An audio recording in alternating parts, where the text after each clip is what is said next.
Uy, Kupal, may namamalimos. Oo nga, pare. Bibigyan ko to ng play money, peking pera. Tingnan mo. Sige, sige. Iyo, namamalimos Opo. ako. Meron ka bang pera dyan? Katagal ko nang hindi ko makain. Oh, ito po.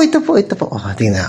Ay, maraming salamat naman, iho. Pero parang peke ata ito, pero okay lang. Basta nagbigay ka. Para sa inyo po talaga yan. At dahil napakakupal ng puso mo, bibigyan kita ng isang peking medalyon. Peking anting-anting. Para sa iyo talaga yan. O, hawakan mo, iho. Wow. Ang laki ng ulo mo, di kasya yung kwintas, binayaan ka. Salamat po. Para saan po ba to? Kapag meron kang peking kaaway, binaril ka ng peking barel, hindi ka tatabla ng peking bala. Ganun nga, iho. Hindi kasya yung ano. Malaki kasi ang ulo mo. Lagi mong gamitin yan.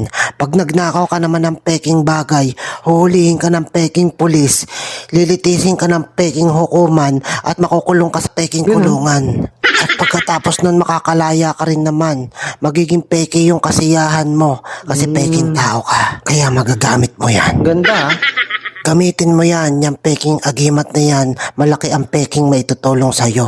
Wow. Ang laking tulong po. Ang laki. Magkakaroon ka ng mga peking pagkain, peking kaibigan, peking girlfriend. Ay, ganun. Magkakaroon ka ng peking kasiyahan, peking jugjugan, peking pera, lahat ng peke mapupunta sa'yo.